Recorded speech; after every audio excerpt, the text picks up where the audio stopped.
Oi, bom dia, boa tarde, boa noite para quem está assistindo novamente. Mas eu vou apresentar ela para vocês. Acho que muitos já conhecem já. Ela vai contar um pouquinho da história dela pra gente. Uma parte, né? Uma parte da história dela que eu acredito que vai motivar, incentivar, dar muita força para muitas mulheres que também estão assistindo esse depoimento, esse testemunho. Oi, Gra! Tudo bem? Tudo bem? Está me ouvindo bem? Tô te ouvindo. Levei um susto agora aqui, porque eu nunca fiz live e tô meia perdida Tá aqui. me ouvindo bem? Tô te ouvindo. Agora tá aqui, compartilha esse vídeo. Não Não, compartilha. agora só fica assim. Tá com, só fica assim, porque daí, tipo, esse vídeo vai ficar gravado e daí um dia do mês de março a gente vai colocar esse vídeo com um pouquinho da sua história. Coloquei um filtro aí, ó. Tá lindona, maravilhosa, mas você nem precisa de filtro, né, mulher? Ah, Vem, vamos. vem. Primeiramente eu quero agradecer, Gra.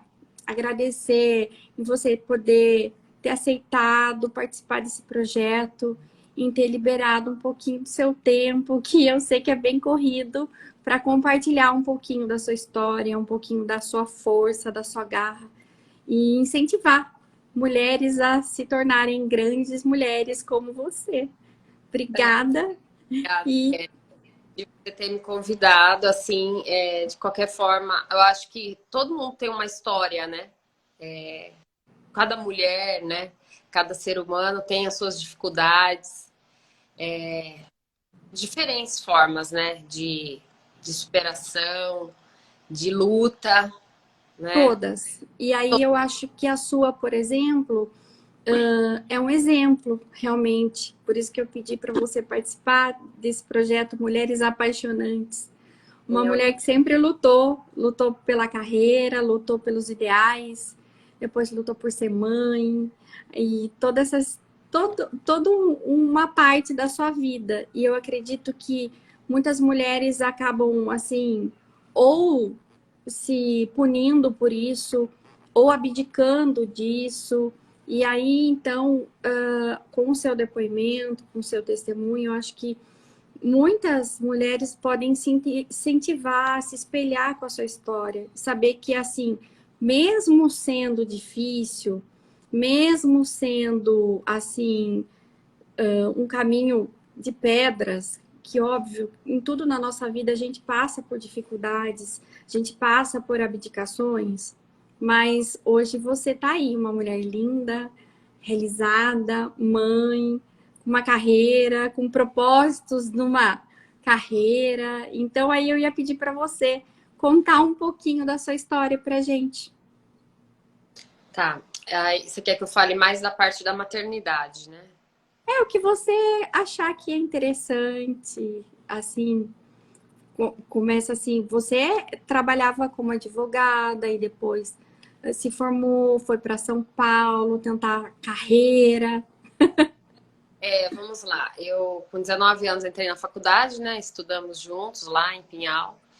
Saí da faculdade em 2006, 2007 já passei na OAB, né? Passei na primeiro concurso que eu prestei da OAB, eu passei. No exame 133, estudei muito e passei. E aí comecei a advogar. Advoguei alguns anos aí em Itapira, né? Depois me casei e vim para São Paulo. Segui ainda alguns anos advogando. E depois eu mudei. Fui para a área de corretora, né? Corretora de seguros.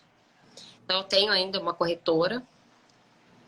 E depois, enquanto eu estava trabalhando com a corretora, dentro do Banco Bradesco, eu já tinha 7 anos de casada e aí fomos buscar o sonho, né, da maternidade.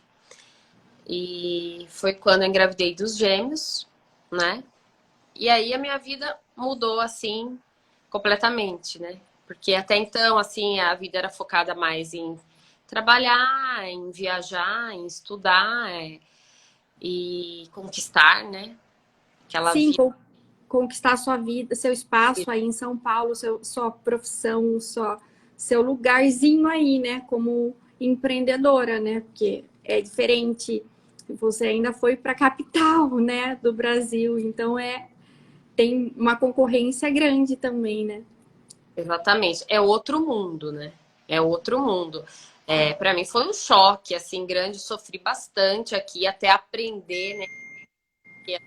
Tem muita maldade, muita malícia. A gente conhece todo mundo no interior, a vida é mais fácil em alguns aspectos. Até o fato de incluir no cartório, ser amigo da pessoa que te atende lá. Ou o juiz mesmo. Você faz tanta audiência, que o juiz, ele te conhece, né? Você chega aqui em São Paulo, não. Você nunca faz. A coisa mais difícil do mundo é repetir juiz. Não repete, são muitas varas. Ocorrência. É outro mundo, assim. É um universo bem Aí, diferente. as pessoas são mais um número, né? Aqui ainda. Não tem muita questão de amigos. Lógico, existe, mas as pessoas estão aqui numa luta desenfreada pela vida, né? De ganhar, ter, de conquistar. Então, voltando ao assunto da maternidade, engravidei dos gêmeos, né? E com 18 semanas de gestação, eu estava em Itapira, na casa dos meus pais, e a minha bolsa rompeu, né? De um deles, do Lucas. E aí foi assim, desde então começou a minha luta, porque era 1h30 da manhã, acordei toda molhada, né? Tinha rompido a bolsa. Eu liguei pro meu médico, era carnaval, imagina, 28 de fevereiro. Nossa. Falei, meu Deus, o que que é isso? Não entendia, né? Não, é a primeira gestação. Aí ele falou assim: Grisele, sua bolsa rompeu, você vem para São Paulo, porque eles vão nascer. Falei, meu Deus. Ele falou: é aborto. Aí a minha mãe me colocou no carro, meu carro automático, minha mãe não sabia dirigir, né, direito, porque nisso o meu marido estava na China, né, do outro lado do mundo. E eu com a minha mãe e meu pai, e a minha mãe me trouxe de madrugada, 2h30 da manhã, eu deitada no carro. E aí eu fiquei internada. Fui pra Promatre e ali eu fiquei, né? Quando eu cheguei, eles falaram, olha, não temos muito o que fazer com você, não tem muita perspectiva, porque é um aborto, né? É um aborto de 18 semanas, para a medicina é inviável, então a gente deixa a natureza agir. Então você vai ficar em repouso e vai beber 4 litros de água. Qualquer sinal de infecção, a gente interrompe a gravidez, né? Se eles não nascerem, porque pode ser que você tenha uma infecção, né? E a gente preserva a vida da mãe nesses casos, porque pode dar uma infecção generalizada. Então a gente vai fazer exames diários em você, exames de sangue, para ver se o seu PCR aumenta. Em caso do seu PCR subir, a gente interrompe, né? A gente intervém. Ou senão a gente vai acompanhando. Você vai tomando esses 4 litros de água por dia e vai ficar em repouso absoluto. E internada. E esperar. Espera. É um dia de cada vez. A gente só vai esperar. E aí eu fiquei, né, de fevereiro até maio, assim. Foi assim, um milagre mesmo. Porque era uma bolsa rota. Vazava o dia inteiro. Vazava, vazava, vazava, vazava, vazava. Aquela água que eu bebia saía, bebia saía. E tomava soro. E aquele soro que eu tomava também, porque uma bolsa, um bebê tava bem, o Miguel, e o outro tava bem pouquinho, só que ele não podia ficar sem líquido, né? Se ele ficasse sem líquido, ameaçava a vida dele, né? Não teria como se mexer dentro da bolsa. Sim. E aí Eu ficava nessa luta. Minha meta era beber água. Acabou, né? Aquela meta de vender, de bater meta, de ganhar, de nada. Era luta pela vida aí, né? Mudou totalmente a... E um medo também de fazer um exame e vinha a resposta que, por exemplo, você estava com uma infecção e ter que interromper. E aí, com 25 semanas aconteceu isso, né? Com 25 semanas, eles fizeram um exame e deu um PCR bem alto. E, e aí, a médica, que não era minha médica, eu tinha um médico, dois médicos cuidavam de mim, mais os médicos do hospital mesmo, da Promatre, né? Ela falou, Graziele, deu um PCR muito alto, eu não vou perder meu tempo, nós vamos fazer seu parto hoje. Eu estava de 25. E aí, eu liguei pro meu marido, liguei pra minha família, né, avisando que ia ser feito. Quando, de repente, a Marlene, que é a pessoa que cuida de mim, né, que cuidava de mim na época que eu contratei uma pessoa para ficar comigo no hospital, porque eu não podia me movimentar. Então, eu precisava de alguém para pegar no meu colo, sabe? Alguém para me ajudar a levantar, às vezes que eu só precisava fazer alguma coisa assim, mas coisa muito rápida, porque eu não podia ter nenhum esforço físico, né? Eu só poderia nascer, tudo era trabalho de parto, né? E aí a Marlene começou a orar, nós começamos a fazer oração, oração, oração. De repente entrou assim um monte de gente no quarto. E era uma equipe médica, o diretor do hospital, Dr. Mário Macoto, que é o diretor da rede Santa Joana ali, né? Aí ele começou a falar umas poesias pra mim, perguntar o que eu sentia, sabe? Falar que a nossa vida, não só a minha vida era importante, como a vida do Lucas e do Miguel também. Era muito importante, que ele queria salvar a vida de nós três. E aí ele falou, olha, Graziele, eu vou correr o risco de não fazer o seu parto hoje. Eu vou esperar até amanhã. Porque eu acho que você não tá com infecção. Assim, no útero. Eu acho que é alguma coisa... assim, vias respiratórias, pode ser uma gripe que tá vindo aí. Eu vou esperar até amanhã. Porque um dia a mais na sua barriga é muito importante para essas crianças. E aí, esperamos, né? Aí, no outro dia, meu PCR caiu. Aí, normalizou, assim. E seguimos, né? Quando chegou nas 27 semanas, aí eu entrei em trabalho de parto mesmo. Aí não teve mais jeito, né? Eu tinha muita dor, fiquei uma semana com dores, contrações, dores, sangramento, dor. E aí, quando foi dia 2 de maio, aí não teve jeito. Aí eu entrei em trabalho de parto, aí eles já estavam nascendo. Aí foi quando foi feita a minha cesárea. Que foi aquele momento, assim, pra mim, eu não queria aquela luta, sabe? Não, não, ainda não é a hora. Não tem mais o que fazer, Graziele. Agora a sua luta começa do outro lado, que é na UTI neonatal. Aí foi mais É todo dois. um medo, né? Nossa, eu assim, o terço na mão.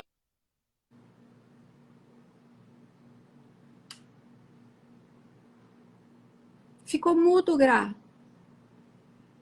Gra. Eu ficava lendo, né, sobre tudo que estava acontecendo comigo e os riscos mesmo dos bebês, né? Como que seria esses bebês? Quais as sequelas dessa prematuridade? O que poderia acontecer com eles? E eu rezava, eu falava com Deus, sabe? Assim, Um foram milagre. 6 meses, assim, de uma luta intensa pela vida, sabe? Muito, Pela sua e dos seus filhos. exato. E quando nasceu, né, assim, gravíssimos, porque nasceu até melhor com 1,30 kg e o Lucas com 975 gramas. Só que o Lucas já vinha sofrendo desde as 18 semanas na barriga, né? Então, quando ele nasceu, assim, os médicos não davam muita expectativa, sabe? Sobre eles, assim, era tudo tinha que esperar 48 horas. E aí o Lucas, quando nasceu, o médico falou pro meu marido que ele tinha tido um pneumotórax, que era tinha perfurado o pulmão, né? Devido a- ao ar, né? Eles não tinham ainda o pulmão, né, formado. Para entrar o ar, né? Não tava informação ainda, né? Aí o médico falou, vi eles, eu vi assim muito rápido na hora do parto, depois eu fui, tá? Depois me levaram de cadeira de roda até lá, UTI, neonatal. Tal grande também, né? São andares, né, pra gente ficar. E aí eles falaram que meu marido tinha feito esse furo no pulmão e que ia precisar passar por uma cirurgia para colocar um dreno, né? Como se fosse um curativo no pulmão, porque era uma bexiga, o pulmão que estava com um furo e estava vazando. Aí eu já. Imagina, você acaba de parir, né? Tem o filho, você recebe essas notícias, você não pega seu filho no colo, você não tem contato com eles. É um desespero, é uma coisa assim. Cadê, né? Porque a gente quer o filho, né? Quando sai da barriga, né? É, Quando, é instintivo, né? quando tiraram eu da sala do parto, deixaram lá numa sala, que é a sala das mães, né? Que elas ficam tudo assim esperando passar anestesia com o filho, né? E só eu tinha filho, né? Eu tinha dois, mas nenhum dos dois estava comigo, sabe? Uma tristeza, mas lutamos aí. E aí, quando passou outro dia, já vieram falar que o médico já falou que o furo que tinha no pulmão do meu filho tinha tamponado sozinho. O pênis, né? Tinha um furo lá. Do dia para a noite tampou. Não precisou fazer a cirurgia. Mais um milagre. Mais um milagre. São dois milagres, né? Eu falo. Eu vi Sim. dois milagres. Depois, esse tempo de internação deles, a UTI é um sobe e desce, é uma loucura, sabe? Eram dois bebês ali, um dia tava bom, outro dia tava ruim, o outro, sabe? E as oscilações que só quem vive dentro de uma UTI sabe o que é. É gente horrível. Coração na mão, sabe? Eu rezava, rezava, rezava, rezava, rezava. Eu chegava, começava a rezar em cima deles assim. Pois eu tinha uma igreja na esquina, né? Tem uma igreja ali, na Brigadeiro Luiz Antônio. E muita oração e leite, né? Tirava leite 3 horas, 3 em 3 horas, para eles receberem por sonda, né? Eles tomavam por sonda o leite e estavam entubados também. Então ficaram entubados aí. O Lucas 14 dias e o Miguel 21 dias. Uma agonia. E eu fazia aquela mãe canguru, de colocar eles 2 horas no meu peito, para eles ganharem Sei. peso. Então, eles Aham. ficavam pele a pele. Era desse tamanho aqui, assim. Desse tamanho. Sim. É uma coisa. Não tem como descrever, tá? Ver eles agora crescendo, eu tô arrepiada só de eu imaginar quando, assim, passa a correria do dia a dia, o leve traz isso, aquilo, na hora que você passa para o dia 60, olha para eles, por exemplo, assim, que acho que é a hora que a gente mãe para, né? Na hora que os filhos dormem, né? A gente para, olha para eles, vê na cama o tamanho que eles já estão, né? Deitado, até assusta, não assusta. Imagino para você. Para mãe de prematuro, tudo é muito importante, sabe? Porque quando eles nascem, a gente sabe se eles vão andar, se eles vão falar.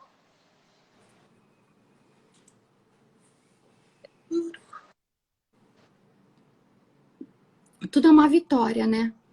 Tudo uma expectativa, tudo é muito fé. Tudo, assim, para algumas mães que tudo é normal, né? Não, pra gente, cada ganho é muito especial. Sim, eu acredito. E uma pediatra me falou lá, a doutora Thais, Graziele, você é uma mãe especial. Porque ser mãe de UTI é ser mãe especial. Sim. Eu imagino, mas não consigo mensurar o sofrimento. Só quem vive. Eu nunca pensei em passar isso na minha vida, né? Nunca vi isso. Nunca vi. Nem imaginava que existisse, né? Tudo assim que aconteceu. Sabia de prematuros, mas você escuta, tem que ficar lá para ganhar peso. Não é isso. Não é só isso, Não é o né? peso, né, só, né? Não, Ele tem que se desenvolver em muitas coisas, né? No organismo, né? é muita coisa. É muita coisa. Então, assim, hoje eles estão com 4 anos, né? Eu, assim, tô cada dia melhor nessa parte, porque eu acho que eu me desfiz muito, me perdi em toda essa história, porque eu tive que deixar de ser a Graziele, a advogada, a corretora, a esposa, a mulher, por um tempo para ser mãe do Sim. Lucas e Miguel, assim, em tempo total. Eles precisavam de mim. Foram 2 anos de isolamento social, assim. Primeiro ano não podia nada, nenhuma festa, nenhum shopping, nenhum contato. Risco de vida. Já o segundo ano já começou a liberar um pouco. Aí veio a pandemia, sabe? Então essa coisa de álcool e gel, de máscara, de propé, de doideira, é coisa de UTI, né? Sim. Eu vivi isso com eles. Você tá vivendo isso há 4 anos. Exatamente. Porque a gente já tem que o prematuro, quando ele está nos primeiros anos de vida, eles não podem ficar doentes, né? Uma gripe para eles é gravíssimo. Sim, Então, os meninos tudo não, é mais intenso, né? não tiveram gripe, não tiveram nada. Porque eu fui muito zelosa, muito neurótica. Mas eu fiz de tudo, entendeu? Que eu podia para salvá-los, né? Para Você ajudar. foi uma mãe com todas as letras garrafais, maiúscula, mãe maiúscula, pausou a sua vida. Exatamente. E eu E acho assim, agora eu tô conseguindo olhar mais para mim, né? Porque eu tô vendo que eles estão indo, tá crescendo, tá desenvolvendo, tá com saúde. Lógico, tem algumas dificuldades, mas a gente tá acompanhando, né? Com terapia, com fono. A gente vai acompanhar o resto da vida, né? São meus filhos. Mas não é como quando era bebê prematuro, já não são mais prematuros. sim, agora onde dói, eles falam, né? Exatamente. Você percebe alguma coisa que você possa intervir, né? Agora, quando é pequenininho assim, você não sabe o que fazer, né? Nossa, é uma loucura, né? Nem eu acredito que eu vivi tudo isso, sabia? Eu imagino, porque passar por tudo isso e enfrentar tudo isso é É, Deus para dar força. Aí, eu tipo assim, tinha a impressão de eu estar numa cadeia, presa. Uma que eu fiquei primeiro presa num quarto e depois presa dentro de um hospital, que eu não saía de lá sem meus filhos de jeito nenhum. Eu não saí de lá enquanto eu não levei eles, entendeu? Eu ficava sim, babando em cima deles. Eu ficava lá, porque eu acreditava muito que essa minha força eu ia conseguir fazer eles vencerem, entendeu? passar para eles, né? A sua fé, a sua oração. Eu acredito muito nisso. Eu tenho uma tia que falava para mim, quando eu tive meu primeiro filho, ela falava: ora pelo seu filho, porque não existe nada mais sagrado nesse mundo do que você orar do que uma mãe orar pelo seu filho. Quando Então, a mãe pedir a intervenção de Deus pelo é, seu filho. hoje eles rezam. Todos os dias antes de dormir, a gente reza. E quando eu deito com eles, mamãe, hora da oração. Ai, que E aí, belezinha. você não sabe. Do anjo da guarda, faço oração do Pai Nosso. Aí vieram com a oração, mamãe, tem que fazer oração do agradecimento. Pai do céu, obrigado pela minha família. Eles começam. Obrigado pela mamãe, pelo papai, pelo irmão, pelo alimento, pela escolinha, pela mamá, que é a pessoa que me ajuda em casa. Outro dia eles falaram obrigado pela mamá. Eu contei para ela, ela ficou toda emocionada. Eu falei, Marlene, vai vendo. Que coisa mais fofa. Sim, Não, maravilhoso, né? E não tem amor mais bonito e mais puro do que numa criança, né? Porque essa gratidão é verdadeira, é genuína, né? É coisa mais linda. Então, assim, eu acho que vale a pena, sabe? Tudo que a gente vai fazendo, vai batalhando, lutando ali, vem, né, o retorno. E para Vem. mim, nem a minha mãe fala, você tem que ajoelhar todo santo dia você tem que dobrar o seu joelho, assim, para você ver os meus filhos hoje, assim. Só Agradecer a Deus e ver que, tipo assim, você não viveu dois milagres, né? Você viveu constantemente, diariamente, vários milagres, eu acredito, porque cada superação dos seus filhos, cada evolução, não teve que fazer a taponagem, não teve a infecção, aí ficou mais 2 semanas na sua barriga. Então, assim, Deus estava com você a todo momento e está com você, com os seus filhos, te dando força, fazendo com que os seus filhos evoluam, cresçam e, além disso, tenham essa percepção, né? Essa percepção espiritual, né? Que, tipo, sem você falar, tudo que você mostra para ele, para eles, que você vai ensinando, né, no dia a dia, você vê que maravilha isso. E acho que não tem presente melhor no mundo, né?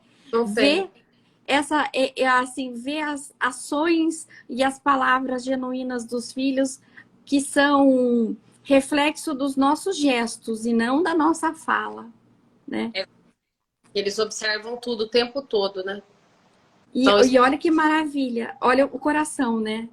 Olha os filhos que você, seu marido, né, estão criando com toda essa luta, com toda essa superação, mas olha que assim foi uma guerra, uma dor, um medo, mas a fé perseverou, a luta, a abdicação, óbvio, muita mas oração, né? Muita, assim, a família, né? Muito apoio da família, dos amigos, e muita oração, oração.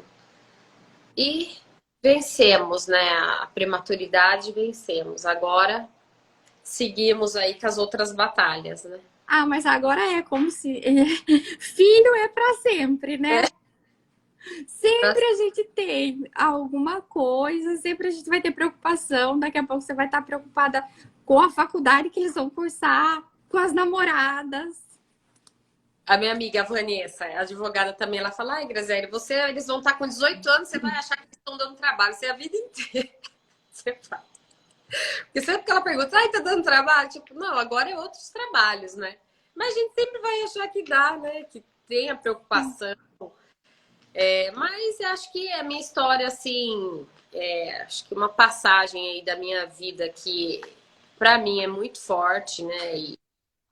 E abalou as estruturas e ressignificou muita coisa, a minha forma de pensar, de ser, de enxergar o mundo e a vida, a eternidade. E aí fala para mim se você fosse falar hoje, por exemplo, para as mulheres, mães, adolescentes, ou até casais que buscam ter filhos, ou casais que buscam não ter filhos por diante de uma situação, querem, tipo, são a favor do aborto. O que você falaria diante de uma situação? Qual o recado que você deixaria da sua força, da sua história?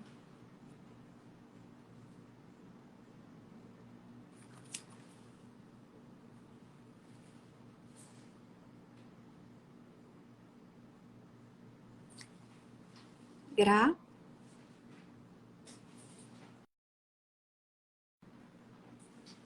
Acho que a Gra caiu.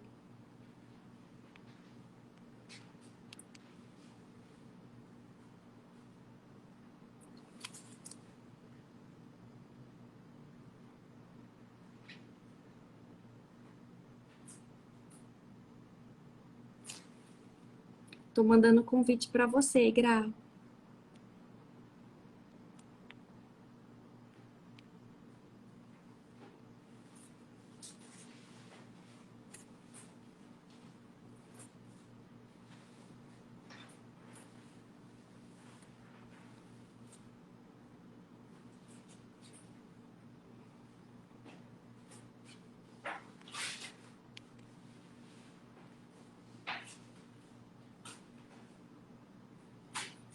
eu enviei um convite.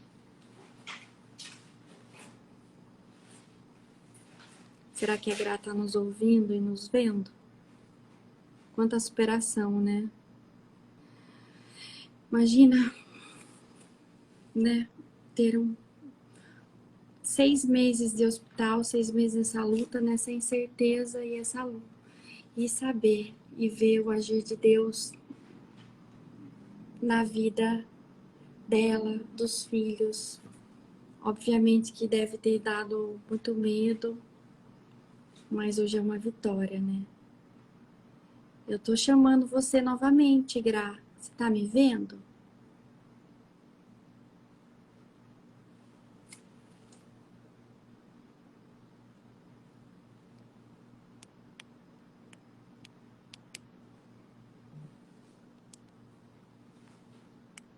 Vamos ver. Te convidei novamente.